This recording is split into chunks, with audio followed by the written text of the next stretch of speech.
민주당 예결위원회 소속이죠. 민병덕 의원에게 국회 상황 자세히 들어보겠습니다. 의원님 안녕하세요. 네네, 반갑습니다. 네. 민병덕입니다. 네. 먼저 결국은 오늘 본회의가 열리지 않았습니다. 오늘의 국회 상황 종합적으로 짚어주신다면. 예, 저희 오늘 계속 대기했었는데요. 결국은 본회의 안 열리게 됐습니다. 네. 원래 이번 639조 예산안이잖아요. 네. 정상적이라면은 예산안 심사는 11월 30일에 끝나고 네. 예산안은 법정 처리 기한인 12월 2일에 통과되었어야 되거든요. 네.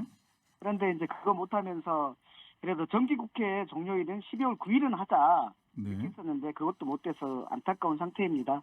네. 그래서 오늘 본회의가 안 열리는 것은 확정이 된 거고요. 네.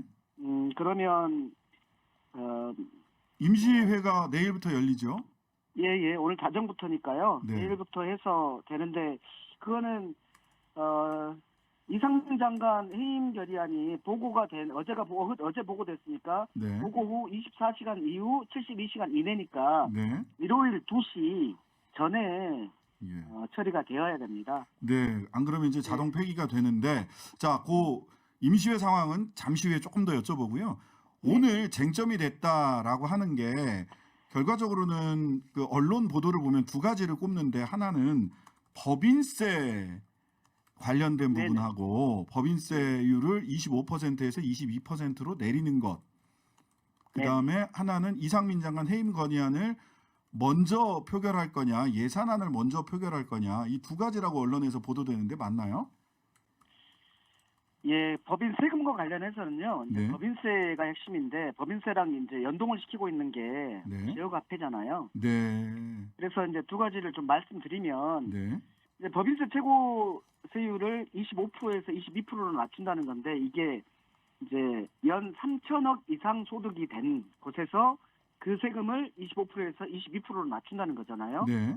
그런데 우리 입장은 이건 도저히 물러설 수가 없다는 입장이에요. 왜냐하면은 네. 지금 법인이 80만 개가 있어요. 네. 그 중에서 연 3천억 이상 소득을 내는 곳이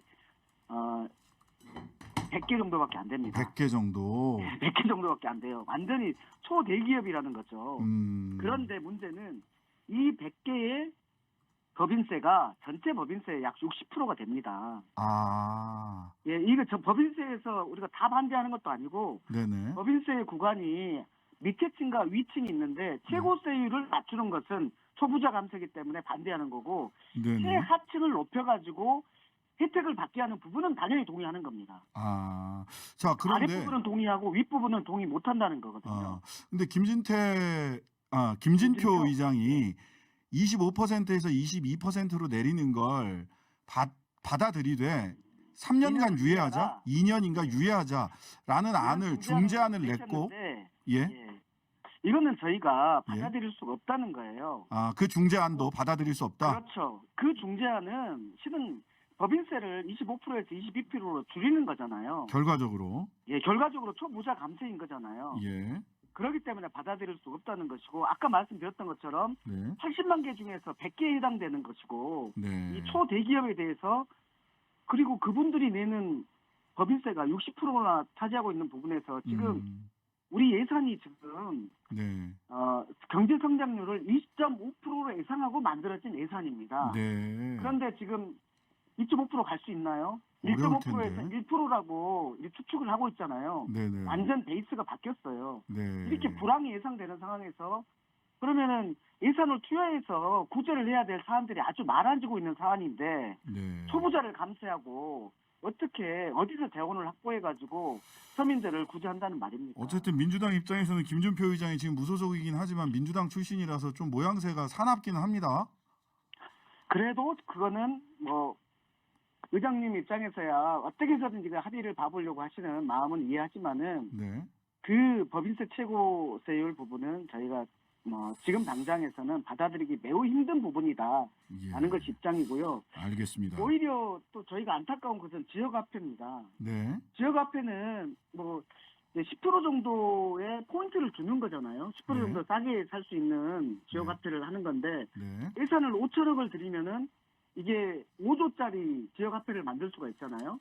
그래서 그렇네요. 5조를 쓰면 부가세 10%를 해소할 수 있잖아요. 네네. 결국 국가에서는 5천억을 예산을 내면은 최소한 부가세 5천억을 해소할 수 있는 거예요. 네네. 국가로서는 손해배는 일이 전혀 아닙니다. 네. 그런데 이것을 이재명 대표가 처음 시작했다는 것 때문에 이것을 안 하고 있는 거잖아요. 네. 이 부분은 좀 안타까운 거예요.